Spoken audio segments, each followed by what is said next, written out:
Bonjour tout le monde. Aujourd'hui nous allons découvrir une nouvelle technique qu'on utilise ou bien qu'on trouve en fait dans tous les langages de programmation. Il s'agit bien entendu des tableaux. Donc un tableau en fait nous permet de réserver plusieurs places mémoire pour stocker plusieurs informations.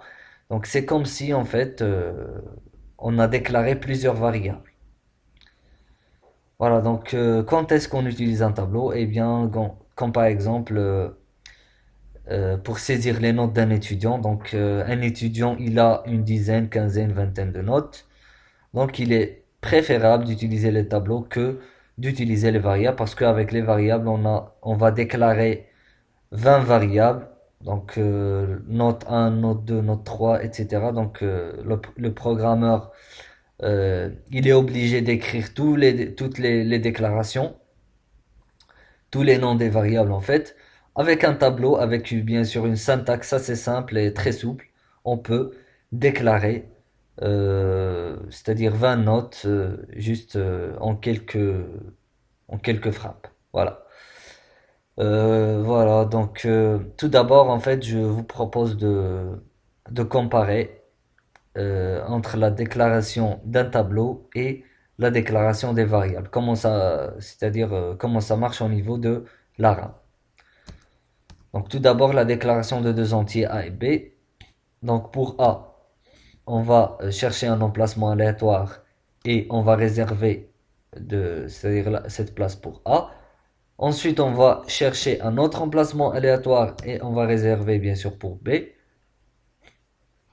C'est comme ça que ça marche avec les variables. Avec les tableaux, c'est un petit peu différent. Donc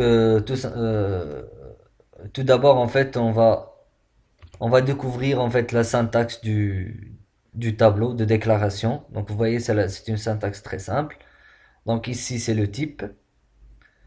Le T en fait c'est le nom du tableau. Donc vous pouvez mettre ce que vous voulez. Ça c'est le nom pour localiser en fait le tableau ou bien pour l'identifier.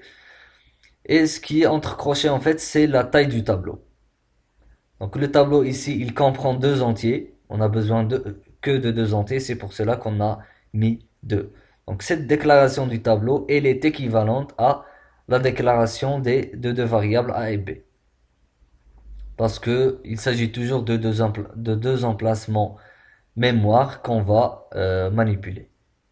Donc comment ça marche au niveau de la RAM? Eh bien, on va premièrement réserver de la place mémoire pardon, pour le premier élément du tableau. Ensuite, on va venir c'est-à-dire directement après ces 4 octets alloués et allouer un autre emplacement pour le deuxième élément. Voilà.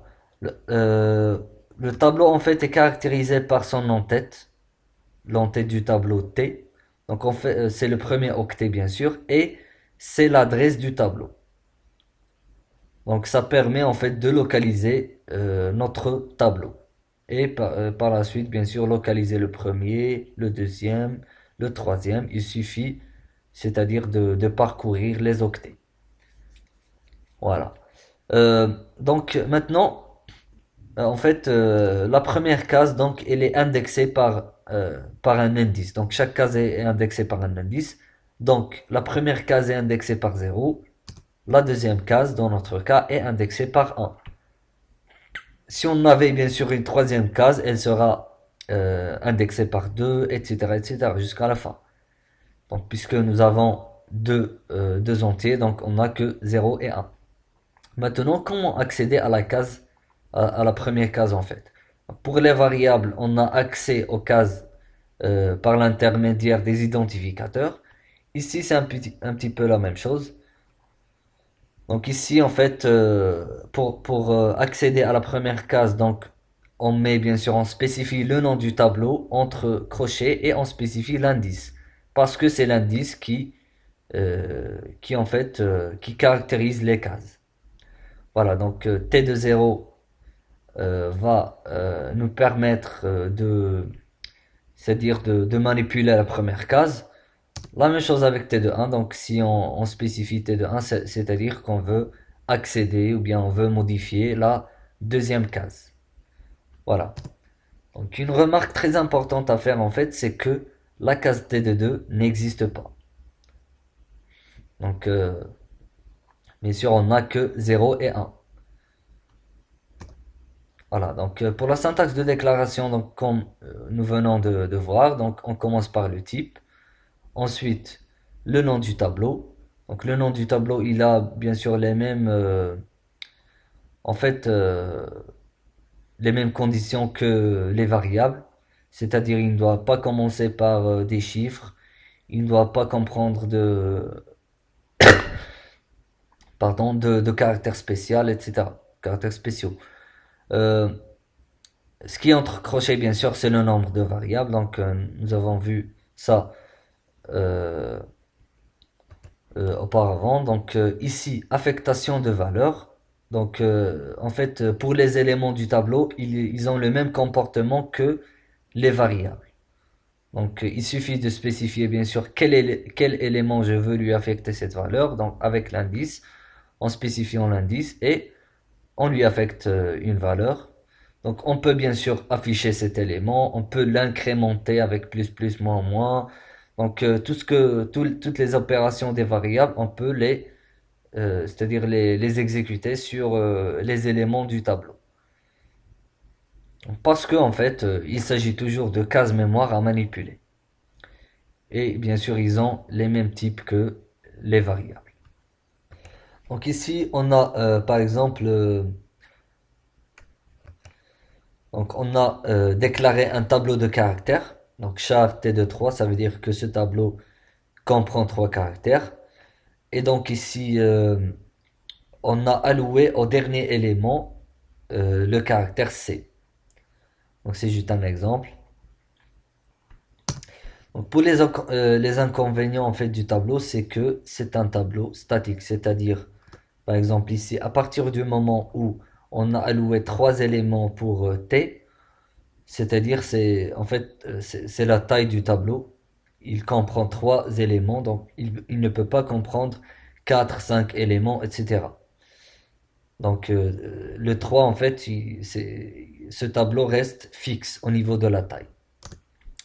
Pour les typages simples, bien entendu, quand on déclare un tableau de caractères, donc il ne va les éléments du tableau ne comprennent en fait que des caractères. Donc, ce tableau, ou bien un élément du tableau ne doit pas comprendre, prendre comme valeur entière, réelle, etc.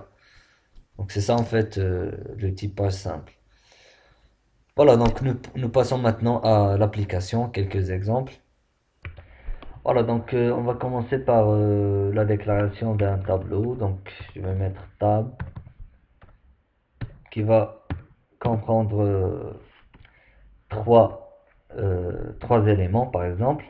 Et donc je vais donner par exemple au premier élément, je vais lui donner par exemple 2 et je l'affiche. Donc, comme je vous l'ai dit, donc l'affichage c'est le même que pour en fait les variables. Donc ici je vais mettre tab de 0. Il suffit de spécifier bien sûr l'élément. Voilà. Donc si j'exécute, voilà, ça me donne 2, tout simplement. Donc si je donne par exemple 1 ici, donc et je tente d'exécuter ici, qu'est-ce qui va se passer? Donc le système bien sûr va donner à table de 0 une valeur aléatoire. Pourquoi? Parce que je n'ai pas affecté de valeur pour table de 0. C'est la même chose pour en fait table de 2. Pour table de 1, bien sûr, il va afficher 2. Donc les systèmes allouent, bien donnent des valeurs aléatoires aux valeurs auxquelles je n'ai pas initialisé.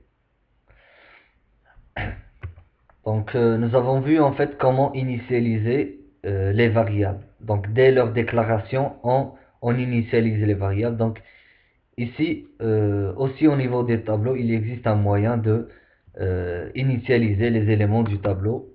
Donc, on va procéder comme suit. Je vais mettre ici égal entre accolades. et je donne les éléments du tableau.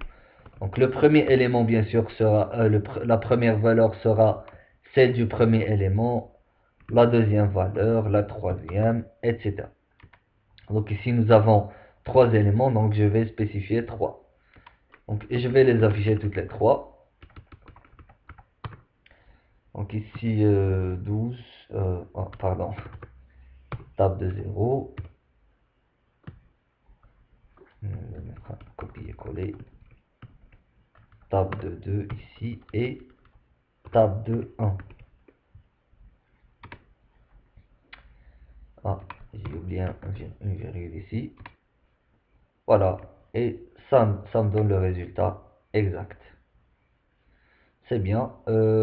Ici, en fait, je peux me passer de, de la taille du tableau, en fait. Je peux ne pas la spécifier, à condition qu'il soit, bien sûr, initialisé. Que le tableau soit initialisé, bien sûr. Donc ici, qu'est-ce qui va se passer? Le système va comprendre qu'il s'agit de trois éléments, donc il va allouer trois cases mémoire pour ce tableau. Et donc ça marche très bien, comme vous voyez. Voilà. Donc je pense que c'est bon pour cette vidéo et on va continuer bien sûr avec les tableaux pour apprendre comment afficher les éléments du tableau d'une manière assez, c'est-à-dire plus souple en fait. Et bien sûr comment saisir les valeurs au niveau des tableaux, c'est-à-dire comment lire les tableaux, etc. etc. Donc voilà, je vous dis à très très bientôt et merci.